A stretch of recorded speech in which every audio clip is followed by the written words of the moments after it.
telle est ma prière. Être saint, c'est mon désir.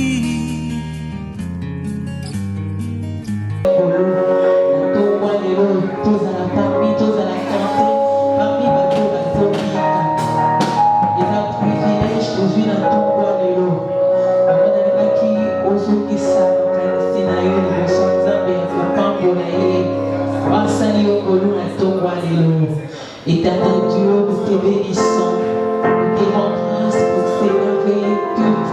Et à ton roi et l'eau, à Pambolio pour la grâce, à Pambolio pour l'amour, à Pambolio pour la bonne, la kissi, à Boboinanga, à l'Ikotananga, au Pésabi, sur le Boina, ton roi et l'eau, pour Zanzambe Malamu.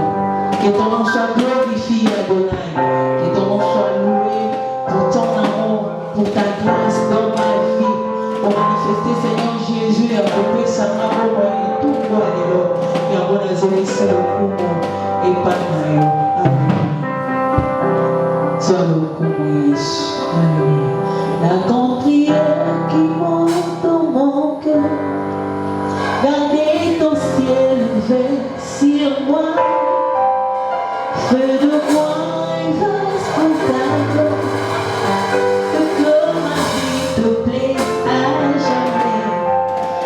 Chaque jour je me mets à te pour t'offrir ma vie en sacrifice, comme mes parfums débordants qui s'offrent à chaque instant, à chaque cœur, qui dit dans le chant,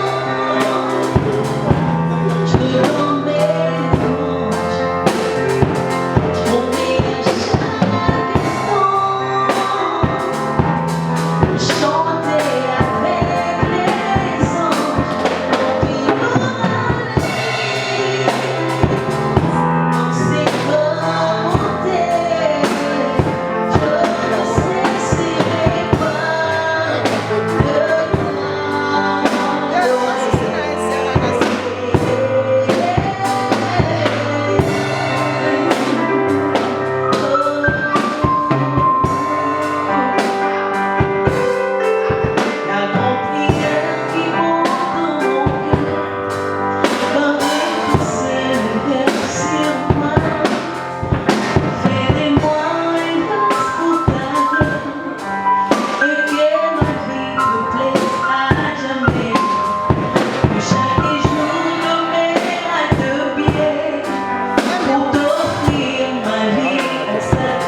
Alléluia, Alléluia. Que ton nom soit béni, Jésus. Que ton nom soit élevé, oh Dieu. Parce que tu mérites notre adoration ce matin. Dieu, je suis là. On veut mériter la punissance, mon sang, tout. Il est tout fait la guitare. On a qui passe, il y en a. On lui tout est accompli sur la croix pour moi, Jésus. Je m'en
Tendre Père, nous te disons merci, nous bénissons ton nom, nous bénissons ta parole et nous bénissons ta présence.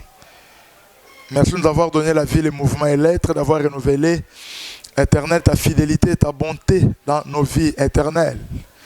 Merci encore pour ce temps où nous voulons écouter ta parole. Lève-toi, enseigne au travers de nos lèvres et au travers de nos pensées. Édifie la foi, Éternel Dieu, d'une personne qui me suit et qui m'écoute. Au nom de Jésus, nous t'avons ainsi prié avec beaucoup d'actions de grâce. Amen.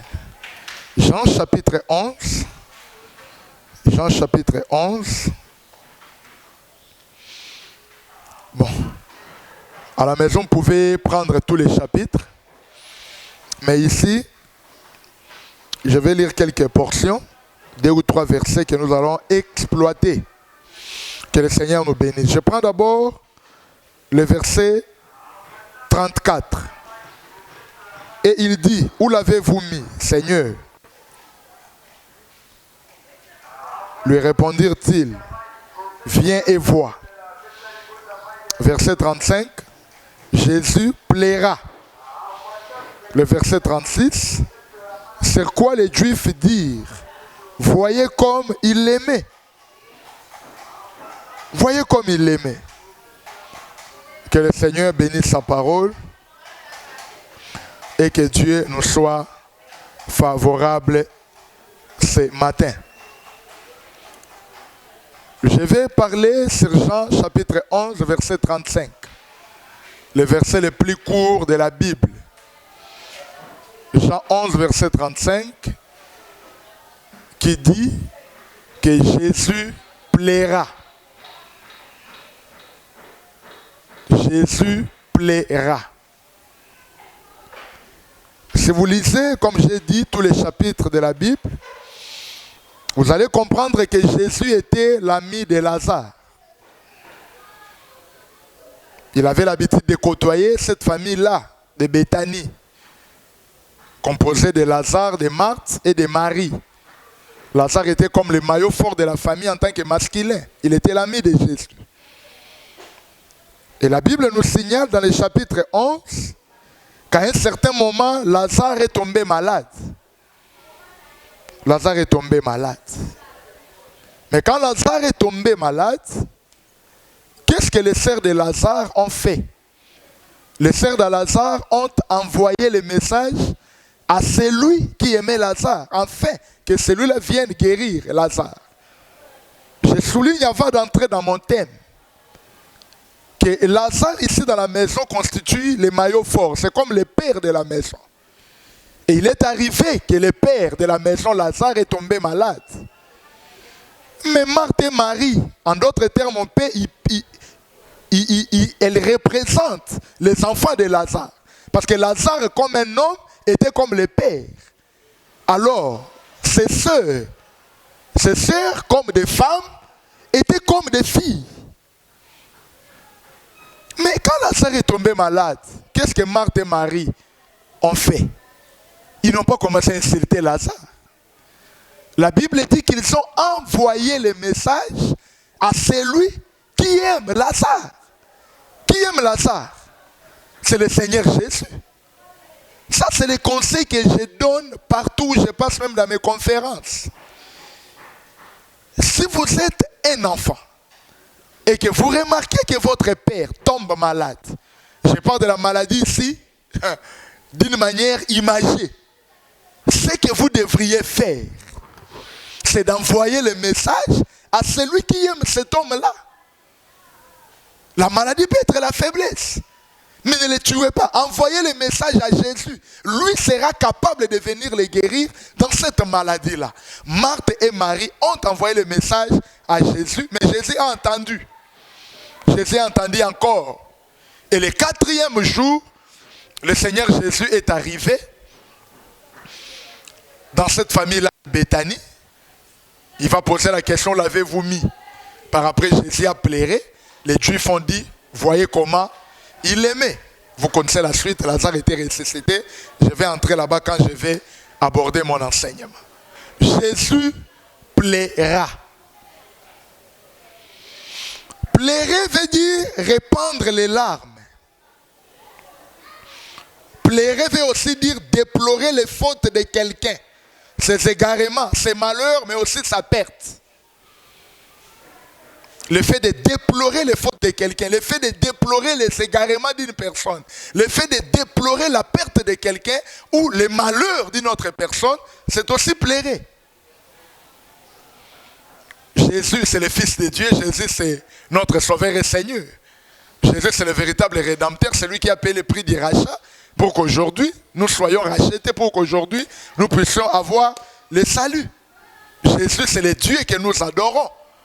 Jésus, c'est le plus grand prophète de tous les temps. Jésus, c'est lui, l'agneau immolé avant la fondation du monde. C'est lui notre Seigneur de gloire. Quand on dit Jésus plaira, pour les Grecs, le pleurs de Jésus était l'éclatement silencieux en sanglots, par opposition aux brillantes manifestations de deuil qu'on a vu chez les Juifs au verset 33 du même chapitre. Et cette expression Jésus plaira révèle la profonde compassion que Dieu éprouve à l'égard de son peuple qui souffre. N'oublie pas, 1 Jean 5, 24 déclare, 1 Jean 5, 20, que Jésus est le véritable Dieu. Alors quand on dit Jésus plaira, c'est-à-dire l'expression là révèle la profonde compassion que le Seigneur éprouve à l'égard de son peuple qui souffre. Donc Dieu ne reste pas indifférent quand il voit son peuple souffrir. Le Seigneur compatit au malheur de ses enfants. Le Seigneur compatit à la souffrance de son peuple. Dieu ne reste jamais indifférent, même à ton problème. Je te dis, le Seigneur compatit. Même dans la situation de votre famille, Dieu n'est pas indifférent. Même quand vous voyez que le Seigneur est silencieux, cela ne veut pas dire qu'il est indifférent. Non, même quand il ne parle pas, mais il compatit. Il a la profonde douleur par rapport à ce que vous êtes en train de subir. Mais nous servons un Dieu qui agit en son temps. Il fait chaque chose bonne en son temps. Et nous les remercions pour cela. Pleurer en grec, c'est dakrio.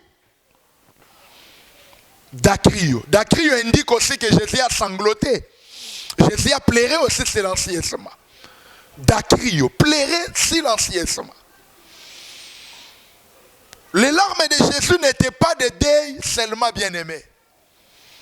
Non. C'est vrai, on pouvait dire que Jésus pleurait Lazare.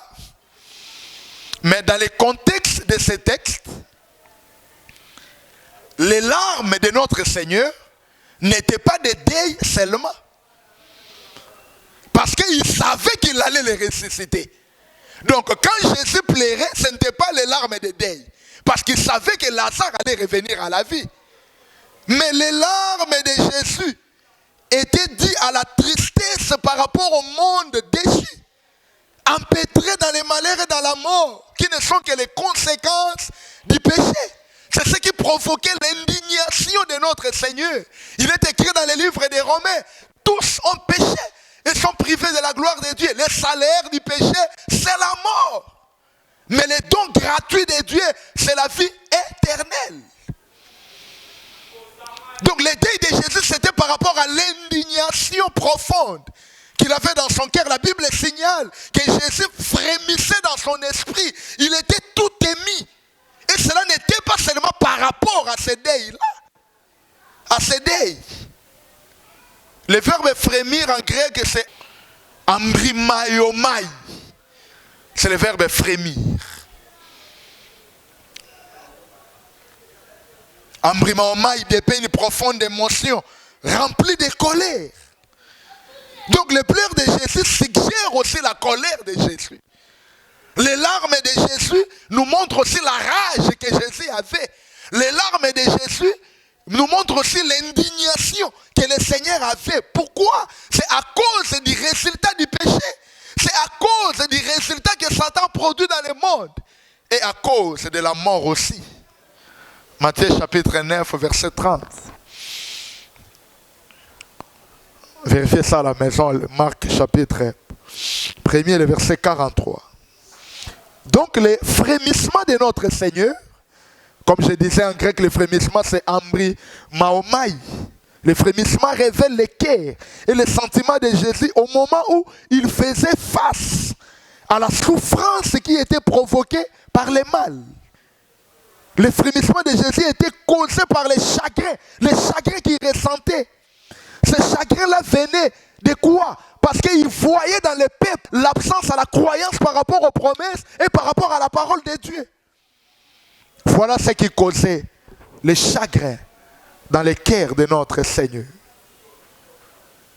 Gloire soit rendue à Dieu. Les Juifs étaient désespérés. Les Juifs qui étaient venus là, qui pleuraient. Je vais les démontrer comment les Juifs étaient venus pleurer. Les Juifs étaient très désespérés. Les Juifs eux-mêmes, la famille de Lazare, ils étaient tellement désespérés. Et cette façon-là qu'ils avaient d'agir, c'est ce qui a causé la douleur dans les cœurs de notre Seigneur. C'est pourquoi la Bible dit que Jésus a pleuré. Parce qu'il a lu dans les cœurs de ces gens-là comment ils niaient la véracité des Écritures. Comment ils étaient incrédules face aux promesses de la résurrection écrite dans la parole de Dieu. Voilà où se situait la compassion de notre Seigneur. Voilà où se situait la douleur. Voilà pourquoi Jésus était ému. Voilà pourquoi Jésus était touché. C'est pourquoi la Bible dit, il a pleuré. Il a pleuré. À cause de la douleur que ressentent les hommes, oui. Mais aussi l'absence de la foi, l'incrédulité. Cette manière de nier la véracité des Écritures. Il était un homme habitué à la souffrance, oui. Et ce jour-là, il a senti encore la souffrance dans son cœur. Quelles sont les leçons que nous pouvons tirer ici avant qu'on avance? Parce que là, je suis en train de donner, de fixer un peu l'écriture avant d'entrer dans les vifs de notre sujet. À chaque fois que nous manifestons l'absence de la foi à l'égard de Dieu, à l'égard de sa parole, à l'égard des promesses, Jésus pleure. Donc le Seigneur a mal dans son cœur quand il voit son peuple dans l'incrédulité, quand il voit le peuple dans les doutes, quand il nous voit en train de manifester l'incrédulité, quand nous manifestons ce qu'on appelle l'absence de la foi, cela fait mal à notre Seigneur. D'ailleurs, il est écrit, sans la foi, personne ne peut lui être agréable. Personne ne peut lui être agréable sans la foi. L'absence de la foi indigne le Seigneur. L'absence de la foi fait frémir notre Seigneur. Fait frémir notre Seigneur. C'est pourquoi, bien-aimé, garde la foi. Garde ta foi, quelles que soient les situations. Quel que soit ce que tu entends, même si on a encore prorogé l'état d'urgence, mais garde encore la foi. Parce que le Seigneur est vivant. Parce que les promesses de Dieu ne faillissent jamais. Garde la foi. Même si tout autour de toi, il y a des hommes qui tombent. Alain Moloto a dit, même si le monde s'écroule tout autour de moi, je garderai encore la foi, je continuerai à croire. Oui, le Seigneur compatit à notre malheur. Le Seigneur souffre quand nous souffrons. Le Seigneur a des douleurs quand nous avons des douleurs. Il souffre avec nous. Nous servons un Dieu qui n'est pas indifférent, papa. Nous servons un Dieu qui n'est pas indifférent, ma soeur, mon frère. Oui, le Seigneur compatit à notre malheur. Le Seigneur souffre quand nous souffrons. Le Seigneur a des douleurs quand nous avons des douleurs. Il souffre avec nous. Nous servons un Dieu qui n'est pas indifférent, papa. Nous servons un Dieu qui n'est pas indifférent, ma soeur, mon frère. Et je crois par la grâce du Seigneur, tu sortiras aussi de ces problèmes. Que le Seigneur te bénisse. Tu peux voir les cœurs condamnés. Lui qui vit dans nos cœurs compatit. Parce que c'est lui qui est capable de relever avec tendresse et douceur des personnes qui sont tombées, qui sont faibles, qui sont dans la douleur et qui sont dans les malheurs. Que le Seigneur vous bénisse. Les funérailles, selon les Juifs. 3 jours, ils étaient en train de pleurer là, ça. 3 jours. Chez les Juifs, c'est selon la tradition orale. En matière d'enterrement, si la famille est pauvre, on s'arrangeait normalement pour payer des flûtistes et une plaireuse professionnelle. Mais si la famille est un peu aisée, c'est-à-dire la famille a des moyens, en tout cas, il n'était pas surprenant de voir un groupe de professionnels affectés aux funérailles. Donc il y avait des professionnels parce que la famille de Lazare n'était pas une famille pauvre. Marie avait brisé le parfum de nard au pied de Jésus, le parfum qui coûtait trop cher. Cela prouve que cette famille-là était quand même une famille aisée. Et c'était une famille aisée. La famille de Lazare n'était pas une famille pauvre. Donc chez les Juifs, quand la famille est pauvre, on devait normalement louer des flûtistes. Et on louait aussi une plaireuse professionnelle pour accompagner les deuils. Mais si la famille est un peu aisée, la famille est un peu riche, il n'était pas surprenant de voir un groupe de professionnels affectés au deuil pour plairer. Donc dans le cas de famille de Lazare, ils avaient loué un groupe important de professionnels de plaies, un groupe important de flûtistes pour accompagner cette cérémonie de funérailles de leur frère Lazare. Gloire soit rendue à Dieu. Et ces Juifs-là venaient, ils plairaient avec la famille. Ils ont pleuré pendant 3 jours. Quand Jésus est venu le 4e jour, Jésus a pleuré. Mais on a remarqué une différence. Quand Jésus commence à pleurer au verset 35, les Juifs ont dit, voyez comment il pleure, voyez comment il l'aimait. Donc les pleurs de Jésus avaient un caractère spécifique, ça manifestait l'amour. Je vais revenir là, tout de suite là. Mais je souligne un peu la résurrection de Lazare. Avant de revenir sur les dédés qui s'est passé ces jours-là. La résurrection de Lazare revêt, en tout cas, des caractères très spécifiques. C'était une résurrection, oui. On pouvait dire oui. Jésus avait déjà ressuscité la fille de Jairus. Jésus avait déjà ressuscité le fils de la veuve de Naïn. Et Jésus a ressuscité Lazare. Mais la résurrection de Lazare était différente de toutes les 2 résurrections. C'était une résurrection particulière. Je donne quelques raisons rapidement. Quelques raisons qui montrent que cette résurrection était vraiment particulière. Premièrement, la résurrection de Lazare était le signe culminant et plus spectaculaire dans cet évangile des Jean. Un signe plus spectaculaire, un signe culminant dans l'évangile des Jean.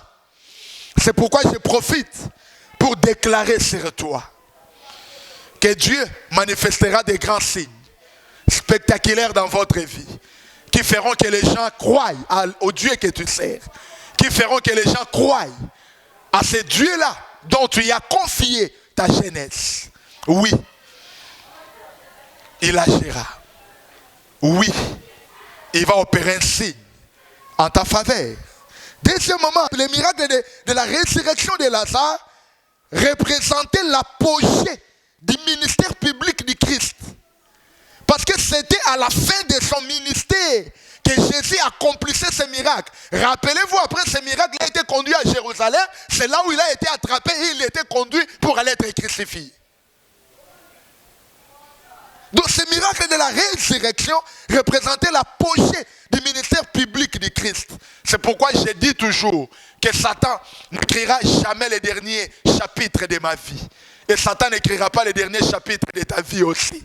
Oui, même si ta vie arrive à la fin, il n'y aura que Dieu qui écrira les derniers chapitres. Regarde, Jésus arrive à la fin de son ministère, mais un ministère qui atteint l'apogée, mais avec des signes spectaculaires. J'ai pris qu'en grandissant, j'ai pris même si tu arrives à la fin de ta vie, que ta vie finisse belle et que ta vie finisse selon le plan de Dieu. Satan n'écrira jamais les derniers chapitres de votre vie. Il n'écrira pas les derniers chapitres de la vie de vos enfants. Il n'écrira jamais les derniers chapitres de mon ministère. Oh, cet homme-là avait bien commencé, mais il a fini mal. Non, non, Satan n'écrira pas les derniers chapitres de ma vie. Satan n'écrira jamais les derniers chapitres de mon ministère. Et je déclare que cela soit aussi le cas pour toi qui me suis. Pour toi qui as la foi en ces paroles. Que le Seigneur te bénisse. Gloire soit rendue à Jésus. Les miracles de Lazare. Dans les livres des gens venaient après 6 miracles qui étaient déjà présentés. Mais cette résurrection-là de Lazare constituait un témoignage plus puissant que tous les autres miracles. C'était plus fort que la résurrection de la fille de Jairus, plus fort que la résurrection du fils de la veuve de Naïn. Pourquoi? Parce que la fille de Jairus venait de mourir. Jésus vient, il les ressuscite. Le fils de la veuve de Naïn venait de mourir le lendemain, Jésus vient et les ressuscite. Ça paraissait normal. Mais ressusciter un homme qui a fait 4 jours, c'est ce qui était anormal. Là, c'était anormal. Même dans l'Ancienne Alliance, ce miracle ne s'est jamais produit. Parce que nous avons vu dans la Bible, même Élisa ressuscitait quelqu'un. Mais c'était une personne qui venait de mourir. Élisa vient et les ressuscite. Mais ressusciter une personne qu'on a enterrée. 4 jours après, ses sœurs commencent à dire, il sent déjà. Et le Seigneur vient, il les ressuscite. C'était en tout cas un miracle. Comme pas tous les autres miracles. Je déclare sur toi, mon frère et ma soeur. Tu as déjà vu les choses. Ce que tu as vu, ça peut être semblable à la résurrection de la fille de Jairus, à la résurrection du fils de la veuve de Naïn. Mais il y a encore des choses que tu n'as pas vues, que Dieu fera dans votre vie qui t'étonnera. Tu as déjà vu des choses, tu témoignes le Seigneur. Tu as déjà vu, le Seigneur a fait ça, le Seigneur a accompli ça, mais ce n'est pas encore fini.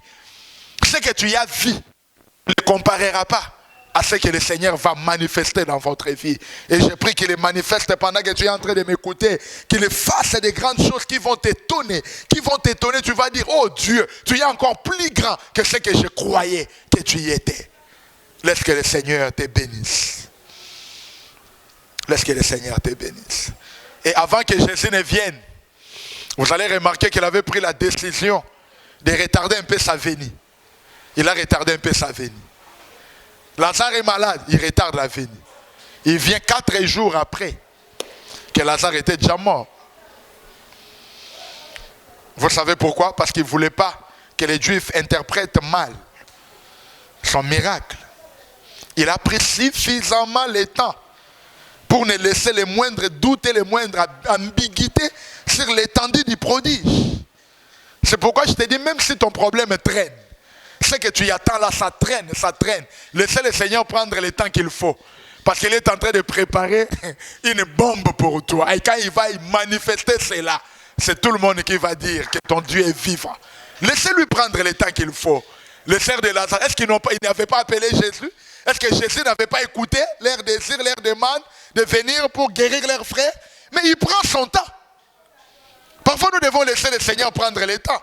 1 année, 2 ans, 3 ans, 4 ans, 5 ans. Tu pries pour les mêmes problèmes, mais tu ne sais pas ce qu'il est en train de préparer pour toi. Moi, je crois que ce que Dieu est en train de préparer, ça va te surprendre. Ce que Dieu est en train de préparer pour toi, quand il va le manifester, ça te laissera bouche bée. Tu t'agenouilleras et tu glorifieras le Seigneur, tu l'adoreras.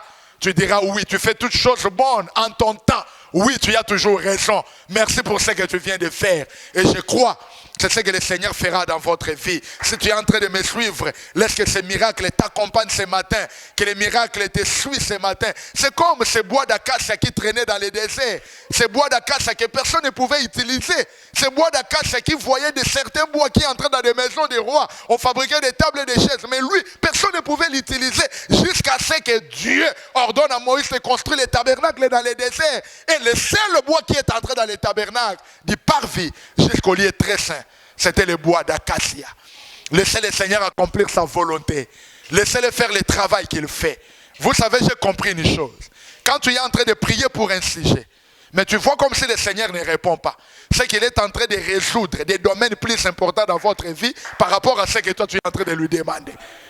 C'est pourquoi il faut laisser le Seigneur ce temps-là. Tu es en train de demander au Seigneur, donne-moi le travail. Tu vois comme si le Seigneur n'écoute pas. Oh, il est en train de résoudre des domaines importants dans votre vie. Le Seigneur sait que ce travail-là, peut-être ce n'est pas important pour toi maintenant. Il sait peut-être que le mari-là que tu cherches, il n'est pas important pour toi maintenant. Il est en train de résoudre d'abord les problèmes importants de votre vie. Et quand il finira, il te donnera ce que ton cœur désire sans problème. Croyez en Dieu, croyez en sa parole. Restez dans votre position. Parce que le Seigneur vous aime. Et le Seigneur est avec vous. Devant la tombe de Lazare, Christ a montré qu'il était le véritable large.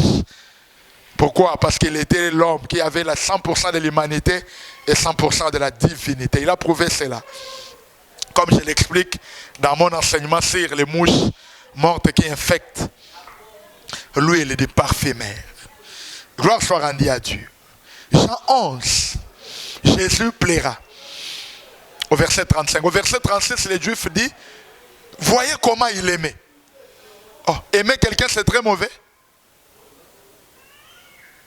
Voyez comment, regardez comment il plaît, voyez comment il aimait. Donc le plaire de Jésus manifestait son amour. Lazare ici, je l'ai défini comme le type de l'humanité. Là, je vais un peu naviguer dans des bras avant de finir. Lazare est le type de l'humanité. Lazare, c'est le type d'Adam. La maladie de Lazare, c'est le péché qui a conduit à la mort. Hein? Le salaire du péché, c'est la mort. Adam a péché, il était mort. Lazare était malade, il est mort. C'est le type de l'humanité. Donc, c'est le type d'Adam, Lazare. J'ai expliqué la maladie et la mort comme le péché qui engendre la mort, selon les livres des Romains. Jésus plaira. Mais attention, le plaire de Jésus était très différent des plaires des Juifs. Parce qu'avant que Jésus ne vienne plairer, il y avait un groupe important de Juifs qui plairaient déjà. Et ils ont plairé pendant 3 jours. Quand Jésus vient le 4e jour, il plaire. Il remarque que le plaire de Jésus manifeste. Voyez comment il aimait. Donc le plaire de Jésus avait un caractère spécifique. Ça démontrait son amour envers Lazare. Je soupçonne que Jésus était en train de plairer différemment des Juifs. Et les Juifs là ont plairé pendant 3 jours. Mais Lazare n'est pas revenu à la vie. Mais quand Jésus est venu le 4e jour, il plaire, Lazare revient à la vie. Donc il y avait 2 camps. Les camps des Juifs qui plairaient et les camps de Jésus qui plairaient. Les plaires des Juifs n'ont rien produit, mais les plaires de Jésus ont quand même ressuscité Lazare. Je vais m'attarder là-dessus. Par rapport à ces 2 plaires-là. Par rapport à ces 2 deuils. Gloire soit rendue au roi. Gloire soit rendue au roi.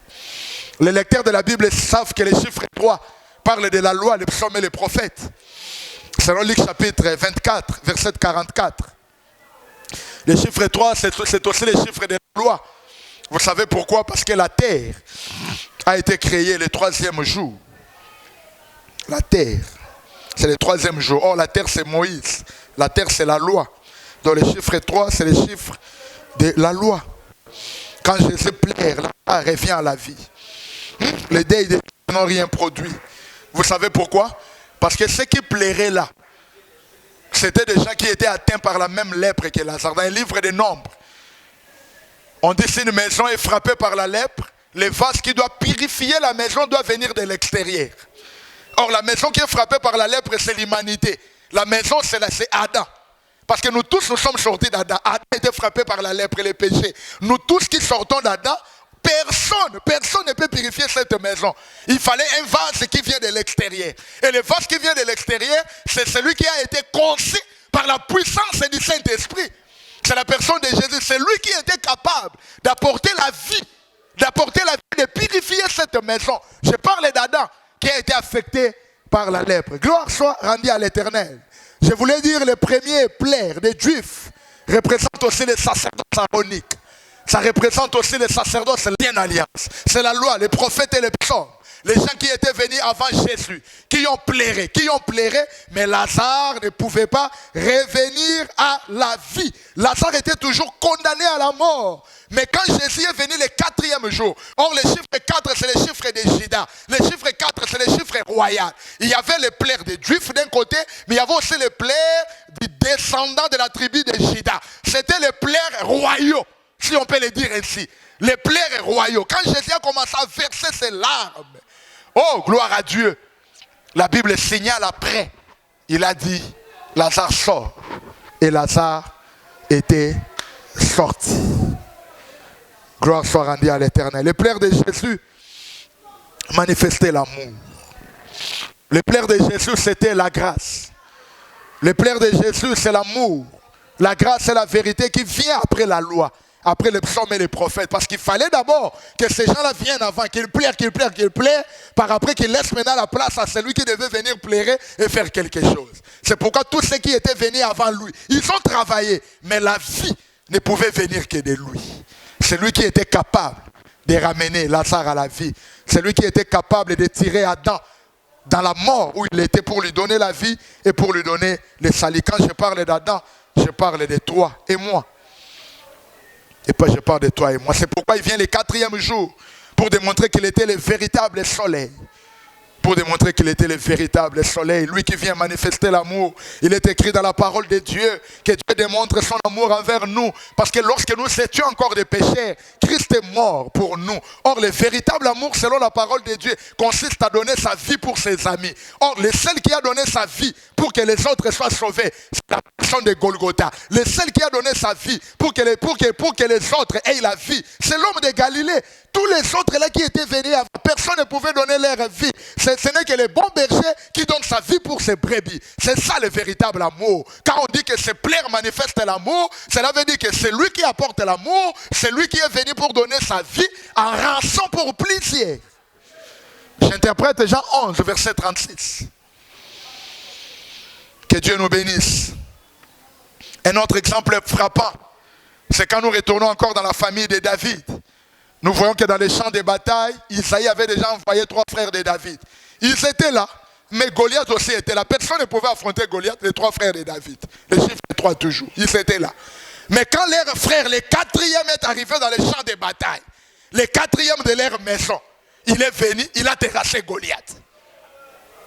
Donc il fallait un 4e, un autre qui vient le 4e jour pour venir faire le travail et ramener à la vie tous ceux qui étaient retenus dans la crainte et dans la prison de la mort. Oui, la venue de Jésus le 4e jour, c'était comme l'apparition du soleil. J'aime ça. C'était comme l'apparition du soleil. Oh, quand le soleil apparaît, c'est pour sortir des ténèbres. Quand le soleil apparaît, c'est pour sortir des terres, les verdis. Voilà le rôle du soleil. Sa venue, c'était comme l'apparition du soleil. La vraie délivrance ne vient que le 4e jour, avec la venue du soleil qui vient pour éclairer et libérer de toutes les ténèbres. Christ est le véritable soleil qui intervient le 4e jour. Et ses plaies ont tout changé dans la famille de Lazare. J'aime ce que David dit dans 2 Samuel, chapitre 23, verset 4. C'est le verset clé que j'accompagne avec ce texte de Jean, chapitre 11, verset 35. 2 Samuel 23. Verset 4. J'aime ce texte. Oh David. Écoute ce que le chantre agréable d'Israël dit. L'homme selon le cœur de Dieu. 2 Samuel 23, verset 4. Il dit, est pareil à la lumière du matin. Quand le soleil brille et que la matinée est sans nuage, ses rayons après la pluie font sortir des terres la verdure. Donc quand le soleil brille, Il dit, les rayons du soleil fait sortir de la terre les verdures, mais après la pluie, il faut d'abord qu'il y ait pluie, par après le soleil envoie les rayons. Il faut que l'ordre soit respecté. Donc, si le soleil envoie les rayons avant la pluie, attention, la verdure ne sortira pas de terre. Selon les chants agréables d'Israël, l'homme selon le cœur de Dieu, il dit, après la pluie, quand le soleil envoie ses rayons, là maintenant on voit la verdure sortir de terre. Quel respect! Et Christ qui apparaît le 4e jour, j'ai dit son apparition, c'était comme la venue du soleil. Il devait respecter ce texte de 2 Samuel 23. Il devait respecter son grand-père David. Il devait le respecter, surtout qu'il vient de ses entrailles. Lazare était enterré, non? Il était enterré. Il attendait quoi? Qu'il puisse sortir de terre, comme la verdure. Mais comment Lazare sortira de terre s'il n'y a pas d'abord le mouvement de la pluie et s'il n'y a pas le mouvement des rayons solaires? Il fallait d'abord qu'il y ait pluie. Et deuxièmement, il fallait que le soleil envoie ses rayons pour que Lazare qui était sous terre sorte de la terre comme une verdure. Sorte de la terre comme une verdure.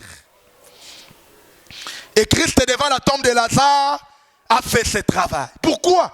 Parce que les larmes qui coulaient sur ses yeux est semblable aux eaux. Parce que la pluie fait descendre les eaux. Mais Jérémie chapitre 9 dit, compare les larmes d'un homme aux eaux. Donc selon 2 Samuel 23, le soleil ne peut pas envoyer les rayons avant la pluie. Il faut d'abord qu'il y ait pluie et par après le soleil envoie les rayons. Et là maintenant la verdure peut sortir de terre. Or, Lazare qui était enterré, nous attendons sa résurrection comme une verdure qui sort de la terre. C'est pourquoi Jésus qui vient, qui respecte David, il commence d'abord par verser les larmes. En pleurant, il verse les larmes. C'était comme s'il versait les 2 pluies. La pluie de l'avant-saison était descendue à Sinaï. On avait vu les signes de la pluie, les éclairs, les tonnerres. C'était le signe de la pluie à Sinaï. Quand Dieu donnait la loi c'était la première pluie. Mais la deuxième pluie, c'était la grâce qui était manifestée. Nous sommes dans Acte 2. Quand l'apôtre Pierre est en train de parler, c'était déjà l'ouverture de la grâce. Parce que ces jours-là, on a vu encore le signe de pluie. On dit qu'il y avait des vents impétueux. Il y avait des bruits. Et Jésus qui vient, il fait descendre les 2 pluies. Donc les eaux étaient répandues ces jours-là. Il verse les eaux. Il verse les larmes. Il pleure. Son ami Lazare, c'était tout un soleil qui versait les eaux. Gloire soit rendue à Dieu. Parce que les 2 pluies, ça parle aussi de la loi et de l'interprétation de la loi. Je reviendrai sur ça même prochainement. Mais le texte de 2 Samuel 23 est très clair. Les rayons du soleil, après la pluie, font sortir de terre la verdure. Christ était là le 4e jour. Il a commencé par verser les larmes. Donc on a vu les eaux. Donc on peut déjà dire que la terre avait déjà reçu les eaux. Qu'est-ce qu'on attendait maintenant? Il fallait que le soleil fasse son travail. Comme il y avait déjà pluie, il fallait maintenant qu'il envoie les rayons du soleil. Rappelle-toi, le soleil ne descend pas vers la semence. Sinon, il va calciner. Sinon, le soleil va carboniser la semence. C'est pourquoi le soleil n'envoie que les rayons. Et Jésus qui était le soleil, il a envoyé ses rayons dans la tombe de Lazare. Quels sont les rayons du soleil? C'est la voix de notre Seigneur Jésus. Quand il crie et il dit, Lazare! C'était un soleil qui envoyait ses rayons. La voix de Jésus, c'était les rayons du soleil. Et les rayons ont allé toucher la semence, là où la semence était. Les rayons sont allés toucher là où Lazare, comme la verdure, dormait. Et on ne pouvait attendre que la verdure sorte de terre. Je peux déclarer aussi sur toi que dans votre vie, le soleil apparaîtra. Il y a des choses qui sont mortes, qui sont enterrées. Il y a des choses dont vous ne pensez pas. La voix du Seigneur peut les ramener encore à la vie. Parce que vous écoutez la parole et son interprétation. Parce que vous entendez la voix de Dieu. Je crois qu'il y a des choses qui sont dormies en vous.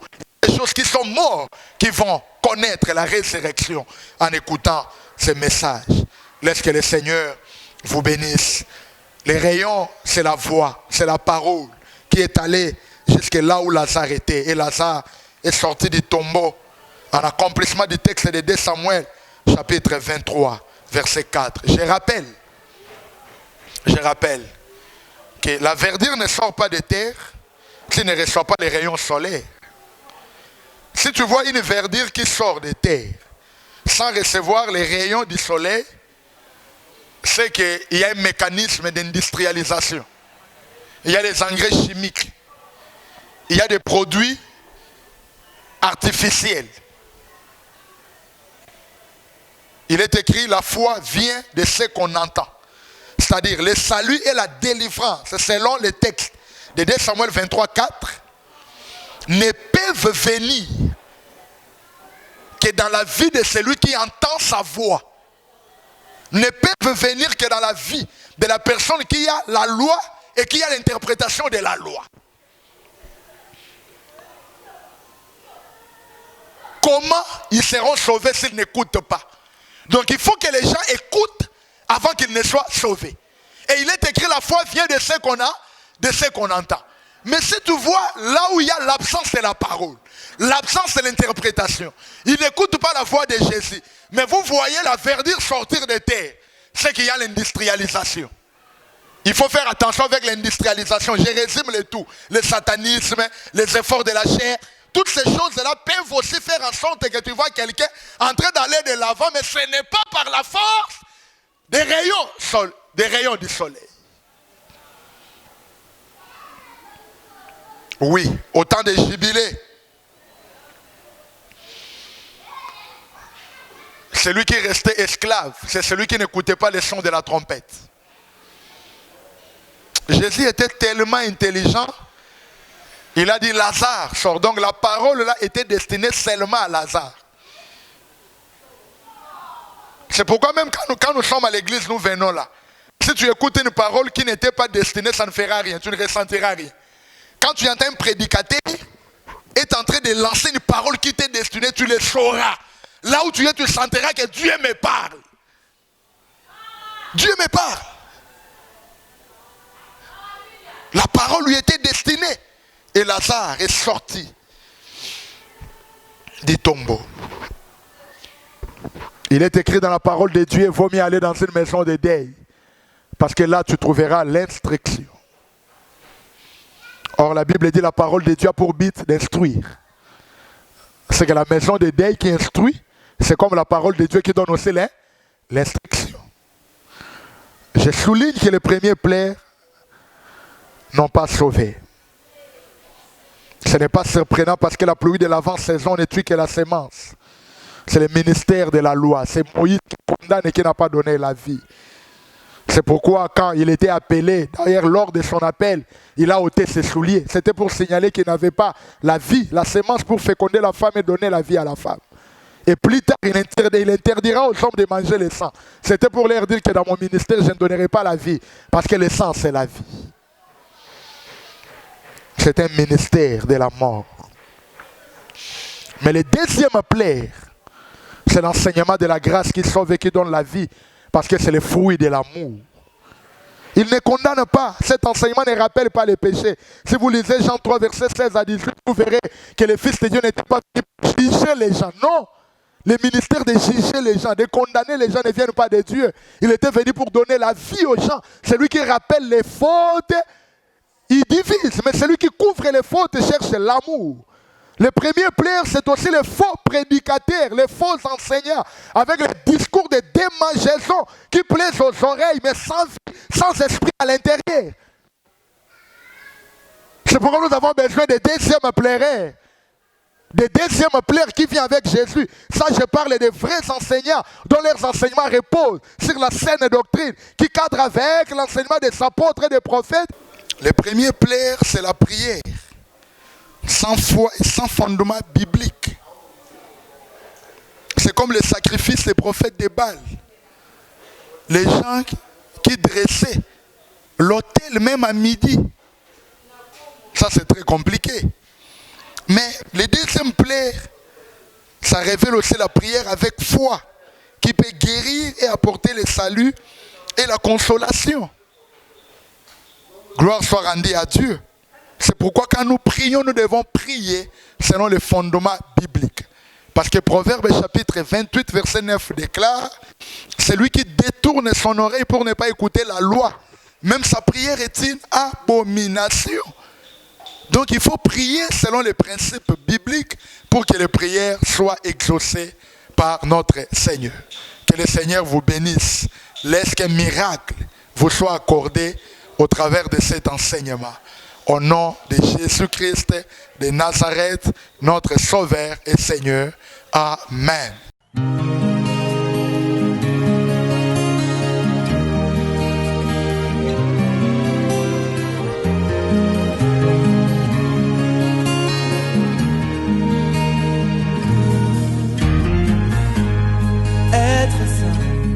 Être saint, telle est ma prière.